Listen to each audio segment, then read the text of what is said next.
Greetings Earthlings, today I'm back with another video in the re-review series. I don't have an intro for this though. You already know what microphone it is because you saw the title and you clicked on the video, but this is the cheapest of the cheap, the budgetest of the budget. This is the Neewer NW-700. If you are interested in this microphone kit, it will cost you a whopping 20 big ones. Like always, I'll throw links in the description if you want to check it out. For this review, I am not using the provided XLR to 3.5mm cable because it's trash. I am going to be running direct into the Focusrite 18i20 2nd gen 48 volts phantom power on my gain at 11 o'clock, recording 24-bit 48 kilohertz. I will not do any kind of post-processing, but I may have to boost it a little bit in post, so check the doobly-doo to see what I diddly did. And now let's talk about what comes in the box.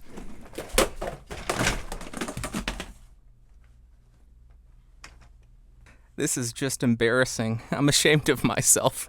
You of course are going to get the microphone. You'll get a windscreen, a shock mount with a 5/8 to 3/8 inch microphone stand adapter, a 2.5 meter XLR to 3.5mm cable, and a couple pieces of documentation. Then as far as the build quality, the microphone feels pretty terrible. It is not a good feeling microphone at all.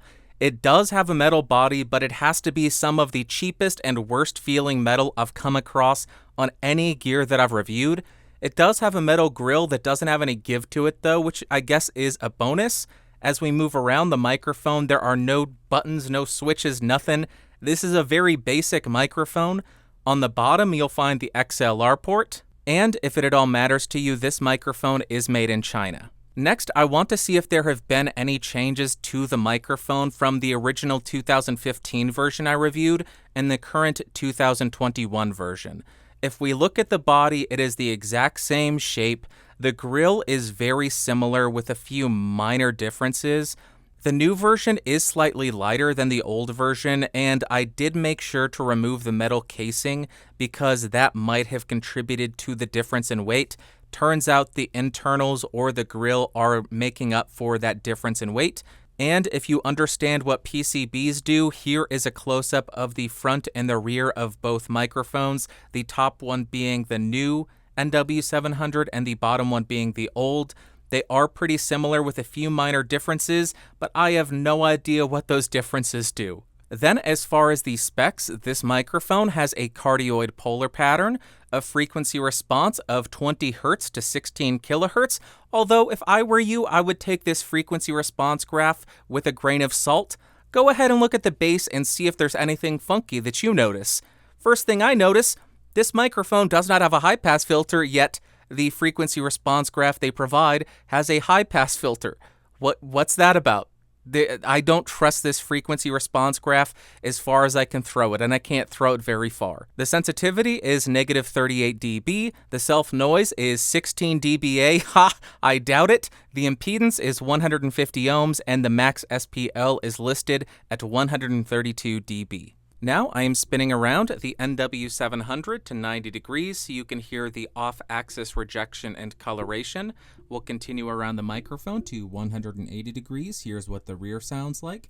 Continuing around to the second 90-degree angle, and then we will rotate and end at the front of the mic. Now let's see how well this microphone does at rejecting plosives.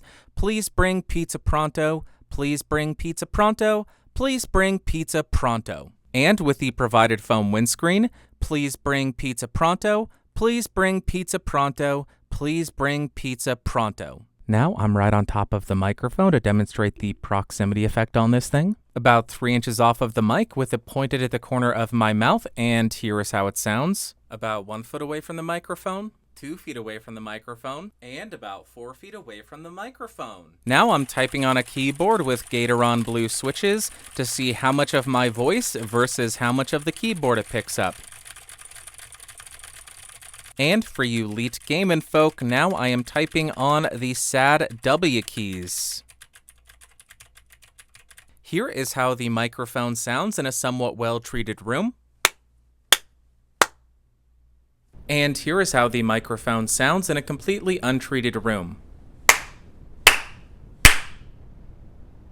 Now, to see how well the provided shock mount works, I'll go ahead and tap on my desk to see how much of that noise it rejects. and then I will tap on the boom arm. Next, to be as thorough as possible, I'll go ahead and tap on the microphone to see if there are any kind of resonant frequencies.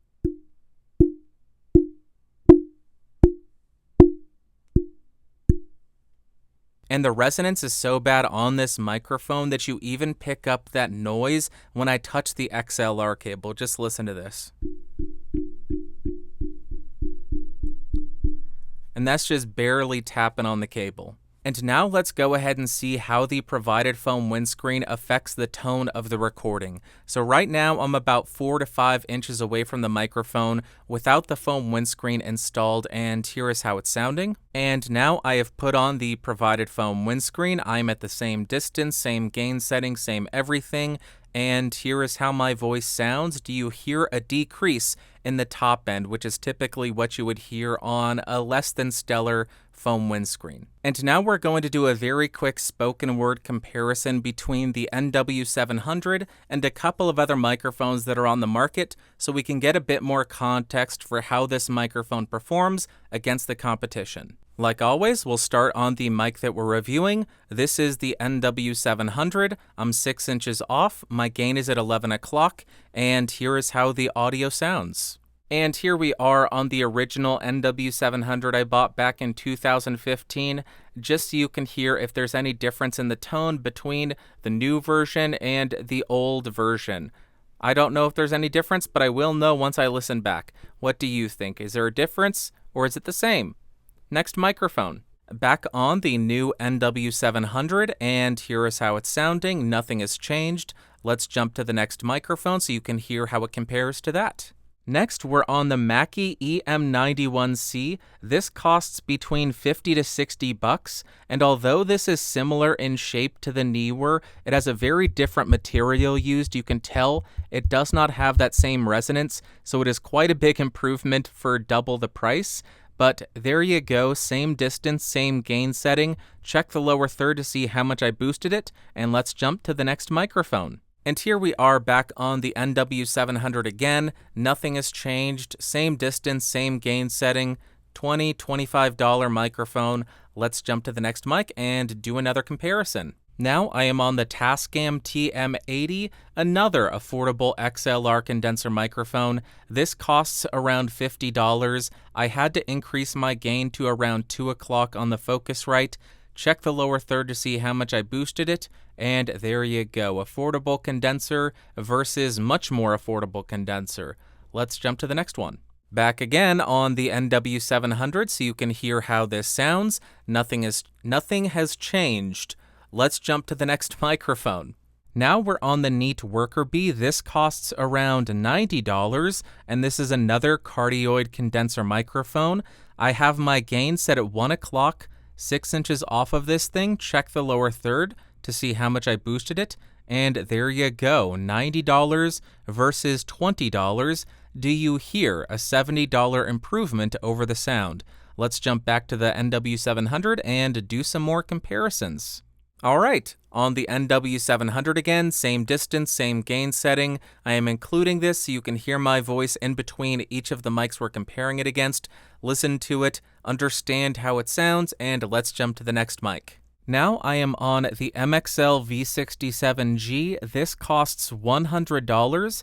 I am 6 inches off. My gain is set at 2 o'clock, and here is how this sounds. Just trying to give you a full picture of what's available at different price points. $100 versus $20, 5 times the cost.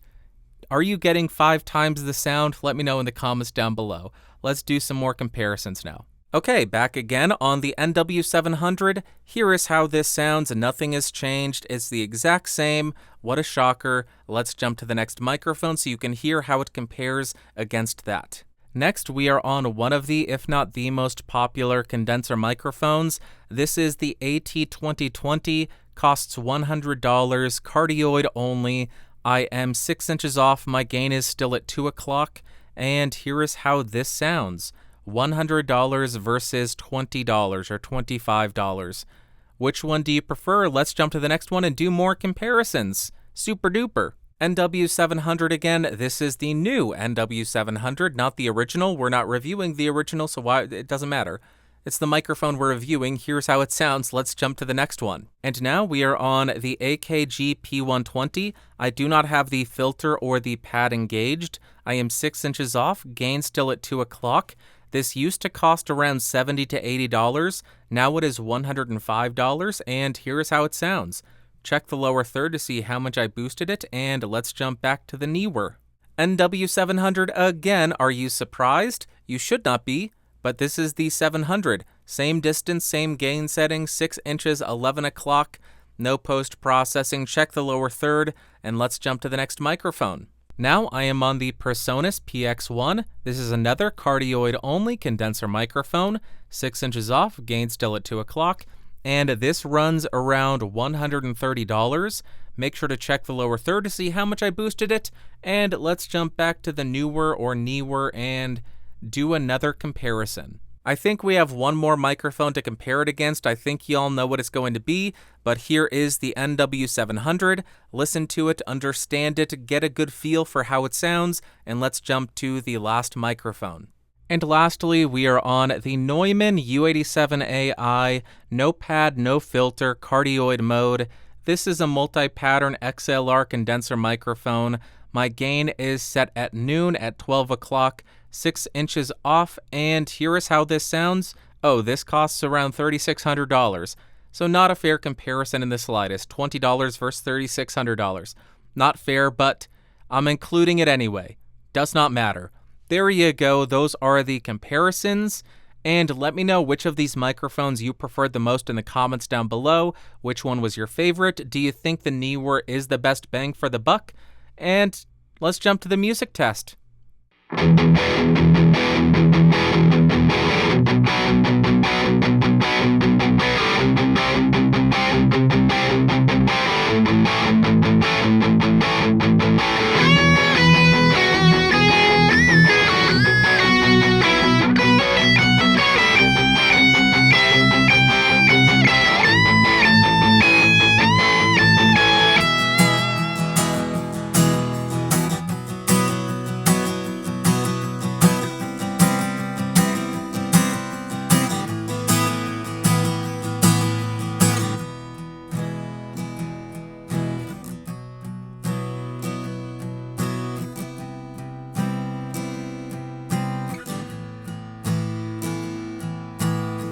Yeah, we have got to test this microphone I have to see if it's still worth a dime in 2020.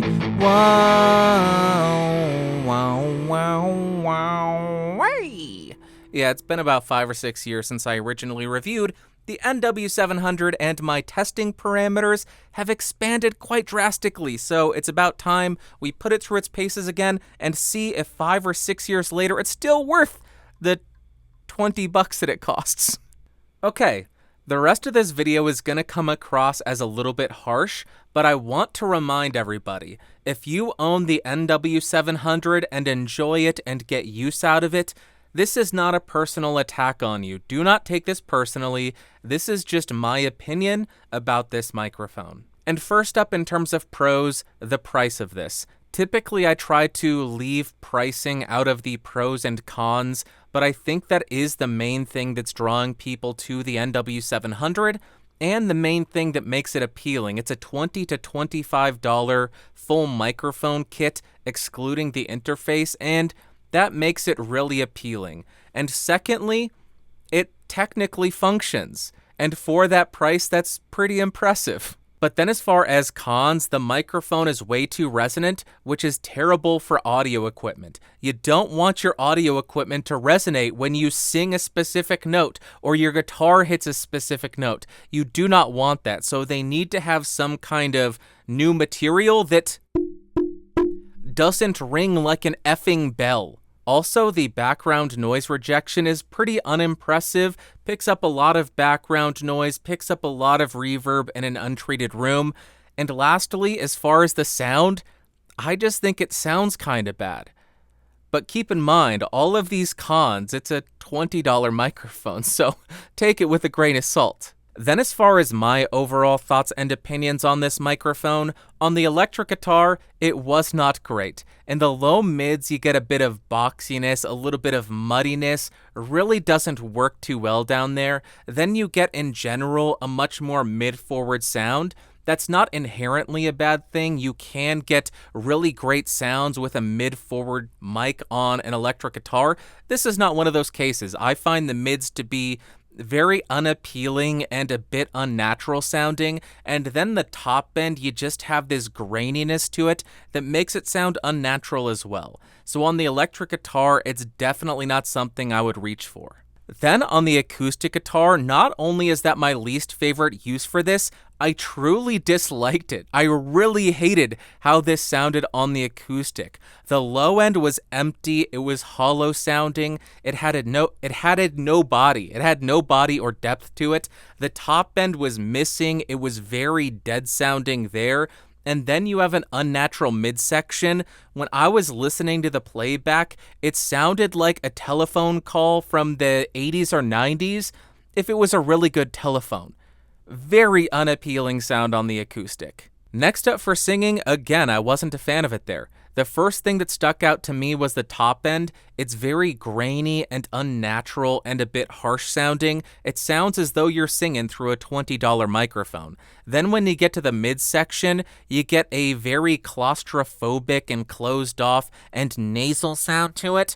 Just all around a very unappealing sound for singing. Yes, you can do a bunch of EQ to it to try to get a better sound, but you're not going to be able to get rid of some of those characteristics, like the graininess. That's stuck in the recording. And lastly, for spoken word, I know I'm going to sound like a broken record, but you have this anemic and hollow and empty low end, lacks any kind of body. The mids are very claustrophobic and nasally sounding, not appealing there unless you're going for that. And then the top end, you have that graininess. It sounds like a $20 microphone. I have heard a lot of people do some EQ to this and get much better results. However, they still have the character of the NW-700 there. So just keep that in mind. You can play with it, but you're stuck with the attributes of this microphone no matter what you do. And to wrap up, would I recommend the NW-700? Or I guess the question is it still worth it in 2021? And I think the answer is no, not really. The reason I'm saying that is I think the microphone sounds bad enough that if you're able to save up twice the cost of this, $50, the Mackie EM91C sounds exponentially better. That's if you're looking for a cardioid condenser microphone, very similar form factor. If you're okay going dynamic, I would recommend going to the Behringer XM8500, $20, much better sounding. But now that I've given you a couple alternatives to the NW-700, I want to make it abundantly clear that I think it's outstanding that you're able to spend $20 and get a microphone that even functions, that even turns on, and allows you to get audio as good as this is. Do I think it's great sounding? No. Do I think it's good sounding? No. But for $20, you can't expect a U87. You shouldn't be expecting that. You can buy a $20 microphone, play around with it, get to know it, figure out how to process it to get the best out of it as you can, and learn what you like and dislike about it, and then upgrade based on that knowledge you've acquired by using the NW-700 or the EM91C or the Behringer XM8500. So even though I would not recommend it, I still think it's incredible that recording has become this accessible. So there you go. That is my recommendation or conclusion or whatever the hell you want to call it. But that's going to wrap up for today. I would love to hear from you. Which microphone would you like to see me re-review next? Let me know in the comments down below. And if you see somebody recommending a mic you want re-reviewed, go ahead and give it a thumbs up so it gets to push to the top of the comments and I actually see it. If you found this video fun, interesting, or helpful, go ahead and give me a thumbs up. If you hated it, big old thumbs down. I looked at it. I'm surprised it didn't start resonating. I don't know what I need to say next. Discord server. I have one of those. Podcastage.com/Discord. And these are amazing people over here. I love these people. These are the folks that contribute $5 or more down below by clicking that join button or going to patreon.com/podcastage. You can be one of them too. You can do that. That's it. I'll talk to you later. Bye.